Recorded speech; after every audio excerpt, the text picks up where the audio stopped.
Hello, gods, goddesses, kings, queens, spiritual beings. How are you guys doing today? I hope your day has been amazing because you made it an amazing day. Thank you for watching here at Melanin Goddess TV. I am Melanin Goddess, and I'm just here to enlighten, bring knowledge and love to all of you guys. Today's episode will be about my natural home birth story. I actually did this video today, literally like before I got to work and stuff. It was uploading.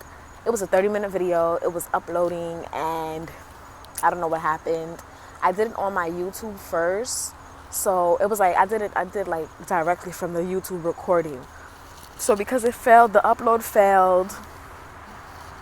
When the upload failed, I lost the video as well. So here I am doing part 2. I'm here at work. It's raining. So now I have to go inside. I was trying to find a good little place to do it. But outside was like the best place for me to do it. But now it's raining. So now we gotta go inside. But anyway, yeah, my natural home birth story again, because I already did this.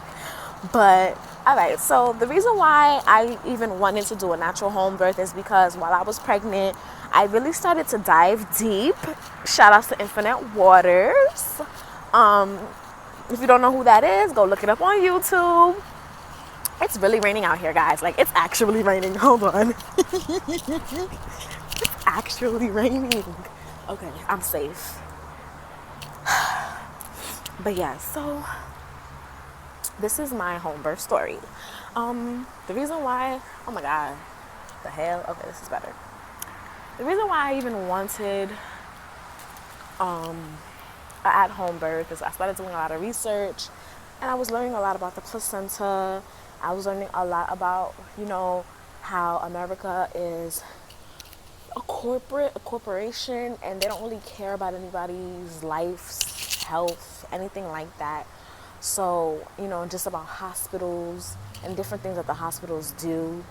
And then just the death rates when it comes to women, black women and Latino women giving birth. It was so many different things. Like, I didn't want to do an epidural, and I knew being in a hospital was gonna, I would be more susceptible to it because it's right there. And I'm gonna be in pain, and I knew the only way for me not to do the epidural, to get it, it was for it to not be next to me at all. I just hear a lot of women suffer a lot with back pain and everything when it comes to that. I just didn't want to do it. I didn't want my son to come out drugged up. I wanted to keep my placenta. I wanted to keep the placenta attached to Austin, like his umbilical cord.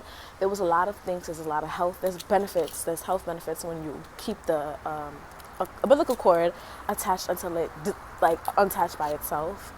Also, it was just like a lot of things. It was a lot of different things.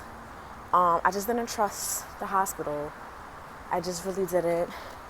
And it was a few other things, like the fact that I just wanted to be in the comfort of my own home when I gave birth.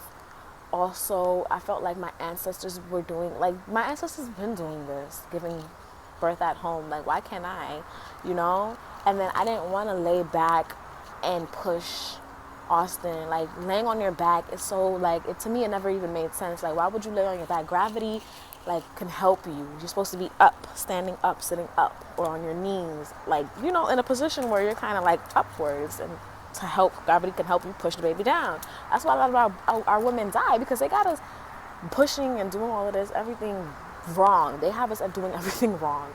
And I just, that was the route that I wanted to go. I was very scared. I didn't think I was gonna make it. I didn't think I would be able to actually do it, for real. People looked at me like I was crazy. My family, my friends, a lot of some people supported me. It was like, that's strong, you're really strong, and they believed in me.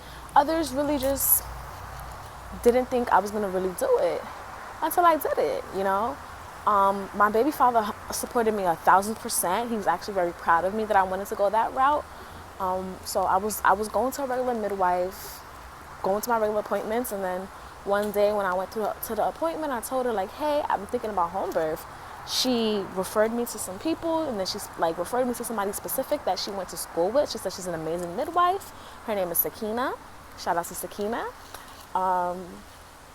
And you know, me and her, when I first met her, we hit it off. Like, I loved everything about her. She was spiritual just like me. Like, everything was just perfect. Like, another black woman, like, you know, so I'm supporting my, like, you know, my own people. It was just like everything clicked. She found me a doula that, you know, I didn't have to pay for because she was actually doing like just practicing on people. So I would be like an experience for her. And everything went, like, everything was just happening in a way that I knew this is what I was supposed to do. This is how I was supposed to bring in my son. My health insurance covered her. It was actually way more cheaper. Home births are way more cheaper than what we think they are. Like, than the hospital, it's way more cheaper. The hospital can go from anywhere from like $50,000 to $100,000. It was like 33,000 or something like that, like way cheaper, like 24,000, way cheaper, and my health insurance covered everything. You know, this is the things that they don't tell you. These are, like, you have to go and do your own research to find out these things, you know. We think it's impossible, but then why don't they advocate for home births? Because the hospitals won't make no money. America won't make no money. That's where they get their money from. You feel me? That's where they do their little experiments too, taking women's placentas and doing all sorts of different shit with it. Who knows what they be doing? But yeah, so let me go over here. But yeah, ooh, it's raining over here. But yeah, so you know, that was like everything that led up to me doing it. Actually, I was also a pescatarian, only eating fish, like halfway through like 6 months, and then until Austin was a few months later, like I went pescatarian. Like I was doing everything because I was doing so much research, and I just wanted to make sure that everything I did, I thought about Austin first. I didn't want him to just be dealing with everything I'm dealing right now. I want him to grow up and just differently. I want him, and it everything that I did, you know, I'm receiving the rewards for it now. Like the home birth, going through all that pain and trials and tribulation, like it all worked out because my son is so smart, he's so intelligent, he's so loving, just such a spiritual child. Like it's amazing. You know, breastfed him for a year and a half, all of that. So it's just amazing. And our connection is very strong. But yeah, so those were the reasons why I chose a natural home birth. Now, for the actual story, it was like 6 o'clock in the morning, January 14th, 2017. Austin was supposed to come on the 19th. He decided to come 5 days earlier.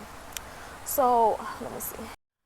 Sorry guys, my video got cut off. But, yeah, so it was 6 o'clock in the morning. I started having contractions immediately. They were 5 minutes apart immediately. So this would happen from 6 o'clock in the morning until 9:35 p.m. when Austin was actually born. My contractions went from 5 minutes to 3 minutes to 1 minute. It was ridiculous. I was in so much pain. I was just in my house, just all over the place, just in the kitchen, in the bathroom. I was in the tub, then I got out the tub. Eventually, I had Austin right on my bed, like on my knees, and I pushed him out. It was the most intensified, painful experience that I've ever had in my entire life. But it was amazing. It was amazing. I felt so proud of myself and just felt so strong, you know, just like and accomplished and just, oh my God, I felt like a God, a creator, like the God that I am, you know, the creator that I am. Like it just was amazing. A part of me didn't think I could do it, but then I knew I could do it because I'm like, this is what I was born for. My whole body is built to give birth. Like, you know, I'm a portal. I'm a walking portal. I bring souls into this world, you know. That's what I'm here for. I'm good at it. And I did it. And Austin, we kept his placenta, the placenta connected to the umbilical cord, connected to him for 3 days until it dried out.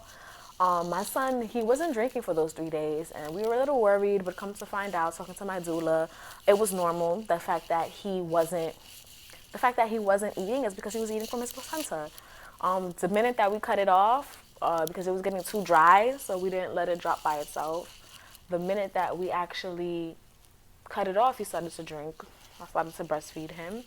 And Austin is, we could put this placenta in, like, the way that we had his placenta connected to him. We put it in this lotus bag. It's like a bag that is specifically for the placenta.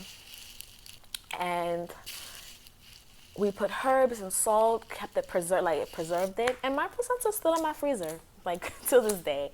I actually have to bury it. You know, I got from somebody that I used to follow on Facebook, just different documents he was putting up and stuff. And basically, you're supposed to take the placenta and you bury it in front of your house, like your home. Left, I think there's a left for the boy, left side, buried it in front of the left for a boy, for a girl, the right, I'm not too sure. But it's supposed to, like, I'm supposed to plant my placenta in there and make me and Austin one with, like, really one with the universe. It's like a spiritual thing. But yeah, that's my natural home birth story, guys. Like, no pills, no nothing. You guys could do it. If you really want to do it, you can do it. You just have to make sure, like, when you do, you got to find the right midwife, right doula. A doula is a person that kind of is like there throughout your labor, and then when you give birth, they're like a life coach, a motivator, somebody who's like getting you juice, getting you a supporter. Basically, that's what they do. They support you. But yeah, and it was my mom, my baby father, my doula, and my midwife. Those were the only people there for my birth, and then me and Austin. And it was just, like I said, amazing experience. If you want to do it, if you have any questions, please hit me up, comment below, please like, please subscribe, please comment, do all of the above, share this video. I hope you guys enjoyed this story. I've told a few of my friends and my families, but I never really like just got on here and told everybody. I just felt like it's a very good story to tell you guys, and it's something I'm proud of, and it was a part of my spiritual journey. I don't feel like I would have done that if I wasn't going through the spiritual journey, but just to show you how, like, going through this journey can change you and make you do things that you never thought that you would be able to do, you know? But I love you guys so much. I'm about to go back to work. Just, you know, hit me up, comment below. If you need anything, hit me up. Please follow my Instagram, Melanin Goddess 1123. Melanin Goddess 1123, the same way that I spell melanin here. Thank you so much for watching. Thank you for your time. What else? But peace, family. Don't forget that you are a light being, okay? You are a light being. You are a spiritual being, a special being. You can do whatever you put your mind to. And I love you guys so much. So much. Bye. Have a good day. Make it a good day.